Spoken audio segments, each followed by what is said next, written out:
হে everyone, তোমরা সবাই কেমন আছো? আশা করি তোমরা সবাই খুব ভালো আছো, আর আমিও খুব ভালো আছি। আর দিনটা ছিল সরস্বতী পুজোর দিন, যেদিনে মানুষ সবাই খুব আনন্দ করে ঘুরেছে এবছর।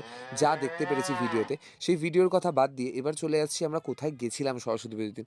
সারাদিন ঘরেই ছিলাম, তারপরে বিকেল হতে আমরা চলে গেছিলাম বার্ড এক্সিবিশন, যেটা আমাদের বাড়ি থেকে কাছাকাছি ছিল, মানে 10 মিনিট, যাতে গিয়ে ঘুরে আবার বাড়ির মধ্যেই চলে আসতে পারি। তার কারণ এখানে দেখতে পাচ্ছ খাঁচায় এত পাখি রয়েছে। আমরাও ঠিক এরকম খাঁচায় রয়েছি, যেই খাঁচাটা ইনভিজিবল, মানে দেখা যায় না, কিন্তু আলটিমেটলি সেটা খাঁচাই।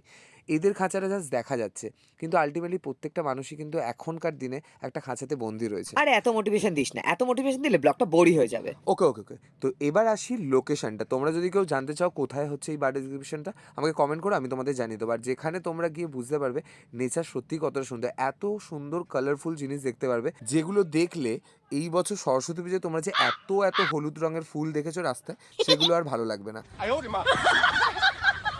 তো এখনকার মতো টাটা, তোমাদের সাথে দেখা হচ্ছে নেক্সট ব্লগে।